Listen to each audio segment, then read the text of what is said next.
Hey guys, how's everybody doing? I'm back for a Vinyl Finds video. I've got quite a bit of stuff accumulated. It's sort of a mix of online buys and record store buys over the last couple months or so. I've got a lot, so I'm not going to say a lot about each one. And truthfully, some of these records I haven't even played yet, so I'll just be showing them, okay? To start off, I've got my first, finally, Captain Beefheart record. Safe as Milk, of course. This is a mono reissue that I got through Amazon, and you know, I've listened to this record before online, but it's my first Captain Beefheart of any kind, vinyl, CD, and I thought I'd start right at the beginning. So Safe as Milk.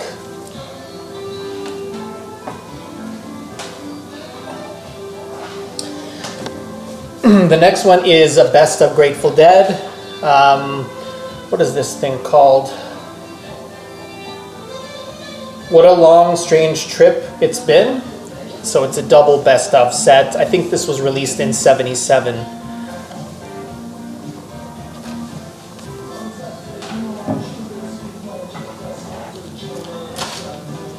Then I've got The Worst of Jefferson Airplane, which is a best of collection. Up until the album Volunteers.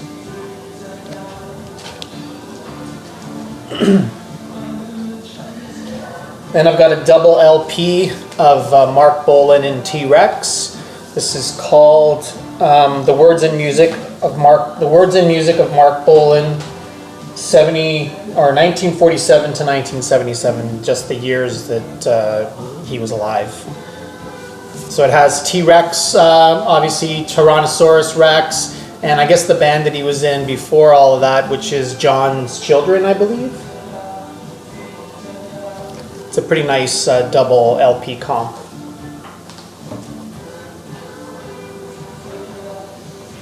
Then Pink Floyd, A Momentary Lapse of Reason. This was from, I believe, mid-'80s, '87, I'm going to say. Obviously, after Roger Waters was out of the band and it was just Dave Gilmour and Nick Mason, Richard Wright does appear on this album, but I don't think he was an official member of the band when this actually came out, although I do believe he then joined them for the tour. I only really knew a couple of tracks from that. Learning to Fly, I think, was the most well-known one. And then a record that I've had on CD for quite a while, Frank Zappa and the Mothers, Roxy and Elsewhere, amazing double live EP. A little bit worn, but I got a good deal on this one. Probably with Zappa's, my favorite band of his, a lot of the members that were some of my favorite Mothers members. Napoleon Murphy Brock, Ruth Underwood, George Duke, Chester Thompson, just to name a few. Great live album. And then we have another Pink Floyd, The Final Cut, which I've had on CD for many years. And I know this, most people sort of consider this Pink Floyd in name only, as Roger Waters really was running the show quite extensively at this point. Then an interesting release. This is a double LP of The Cure. It's called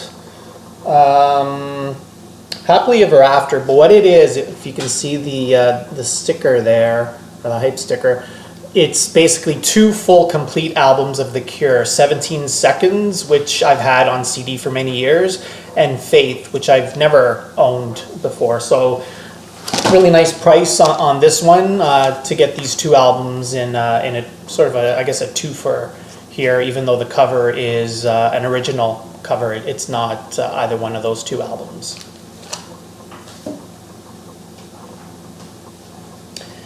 We then have Beatles 6. I kind of lose track of the songs that are on the US releases and the original UK releases, but from what I know, Beatles 6, obviously a North American release, and most of the songs come from the UK albums, Beatles for Sale, and I think a few from Help as well.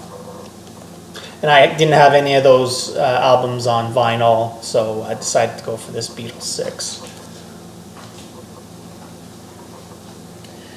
Then some more Zappa, Studio 10, which is a Studio 10? Yeah, Studio 10, which is an album, I believe, from around 77, if I'm not mistaken.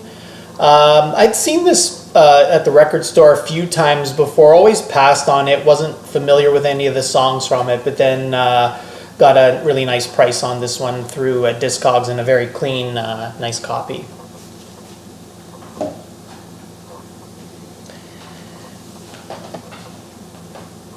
And then we've got Dinosaur Jr.'s debut album, a little bit of a cut corner there.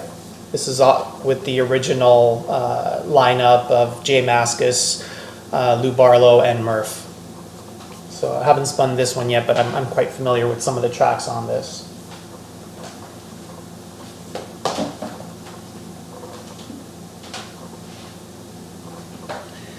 And then we have Spirit. I believe this is their second album. The Family That Plays Together.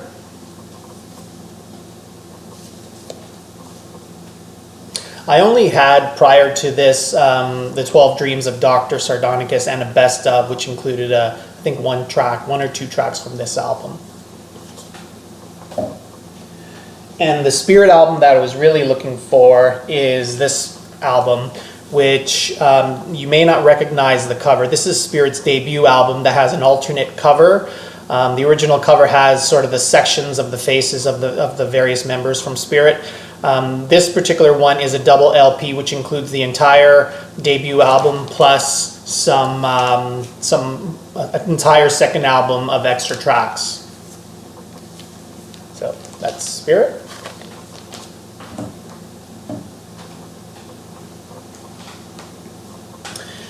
Steppenwolf 7. Coincidentally, I don't believe it's their 7th album. I think it's maybe their 5th album, if I'm not mistaken. Nice, hard and heavy. I think this is from I want to say 1970, but I'm not 100% certain. Let's see if it says anywhere here. No, I don't see it. Steppenwolf. And another Zappa, we have the live album Bongo Fury. You'll see on the cover there Frank Zappa and Captain Beefheart. So this is a live tour where I think Beefheart was having some financial struggles, and Zappa, being his friend, invited Beefheart out on tour to do vocals on these songs. And this includes many of the players that were on the previous Roxy and Elsewhere album that I showed, like Napoleon Murphy Brock and Ruth Underwood, and I think maybe a few more as well. So Bongo Fury, this is a single disc live album, I believe from 74.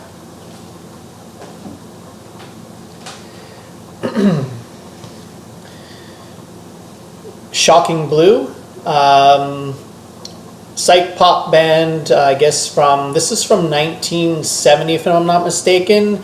This is a compilation, but it is pretty much their second album that they released overall. It has about 8 out of the 9 tracks from that album, plus about 4 singles. So it technically is a comp, but it includes most of that second album. And that second album was the first album that the lead singer here, Mariska, debuted on. The first album had a male vocalist, can't remember his name, but this obviously has the well-known hit single Venus, which admittedly I first came to know of Venus when Bananarama did the cover of that in the 80s, but this is a really, really nice early 70s psych album. I believe these guys are from Holland. And we have Fat Mattress. Many of you, I think, know this album. The noteworthy thing about this, obviously, is this is the band of Noel Redding from the Jimi Hendrix Experience, and I was really expecting this to be a lot heavier than what it is. I get records that keep falling over here. That's why you see me kind of jerking around a little bit. Fat Mattress. Like I said, I was expecting this to be a lot heavier than what it was, but it's still a fairly decent release. Noel Redding's not that great of a guitar player, if I'm 100% honest, but it's a decent record to have. A compilation, Remember the Yardbirds, and this includes some songs from the Clapton period, some songs from the Clapton period, and some from most of them from the Jeff Beck period. So we have stuff on here like Heart Full of Soul, Shape of Things, and For Your Love being the most well-known tracks. Favorite band of mine, Fusion, Weather Report. This is I Sing the Body Electric. This is Weather Report's second album. It still included the core trio members, Joe Zawinul, Wayne Shorter, and Miroslav Vitsis on bass. This is well before Jaco Pastorius joined the band. And like I said, second album, 1972. Half this album is actually live. Includes previously unreleased live tracks on side 2. And it's quite different than later Weather Report. If the Weather Report that you know is sort of the Jaco period with heavy weather, this is quite different than that. Very free-form, free jazz style of sort of that early 70s period. Very Miles influenced, I would say. Then a double LP, John Lennon, Yoko Ono, Sometime in New York City. I was really delayed on getting this, but I heard a few tracks from it. I mean, obviously I knew Cold Turkey and Woman is the Nigger of the World. I knew those tracks, but then I heard some other ones and I thought it was pretty good. I mean, I like the Yoko Ono stuff that she did with John, although I know a lot of people don't like it, on the albums Double Fantasy and Milk and Honey. I don't really care for the Yoko Ono stuff on here. I mean, there's one track on side 3 after Cold Turkey where it's like 20 minutes of her just wailing away. I mean, I could really do without that.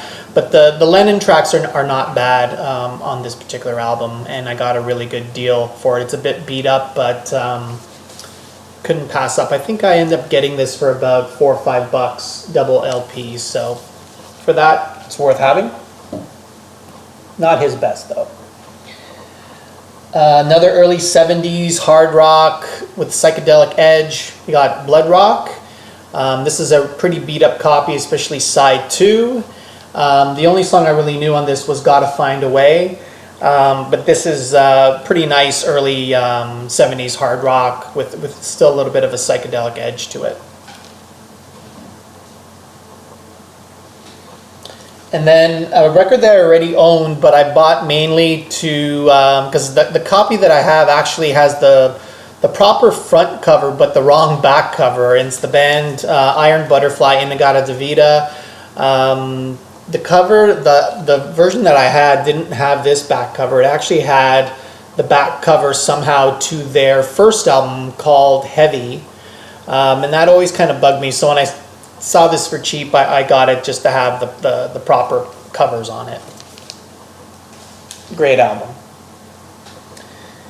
And then a band that I've shown before, their debut album is probably in my top 20 of all time, the Sugar Cubes, Life's Too Good. This is their follow-up to that. Here today, tomorrow, next week. Not as good as the first album, Life's Too Good, but it's still quite an excellent album. Sugar Cubes, of course, with Bjork.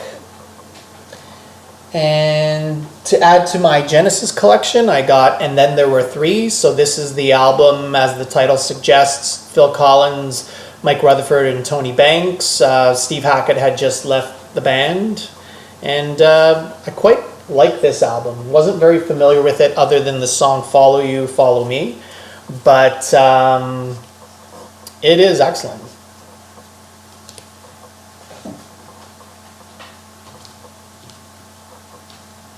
Then we have Jerry Garcia and his second solo album. I think the official name of this album is Garcia. His first solo album, I think, was also called Garcia, but this one adapted the name Compliments because I think the way the story goes is this album was given out for free. I'm not sure in what quantities and whatnot, but it said on the sticker Compliments of Jerry Garcia, so it kind of adopted that name, if you will. This album is mainly covers except for one song, but it is excellent. Some great guitar playing.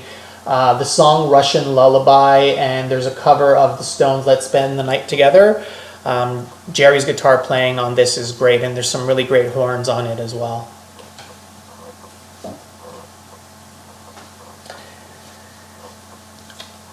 The Fall 12-inch single for my favorite fall song called Hit the North. There's 3 versions of that song on here.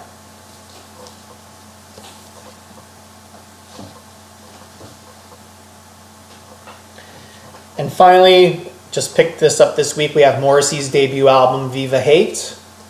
Includes the songs Every Day is Like Sunday and Suede Head. And I got a really good price on this one. All right, guys. Thanks a lot for watching, and we'll see you next time.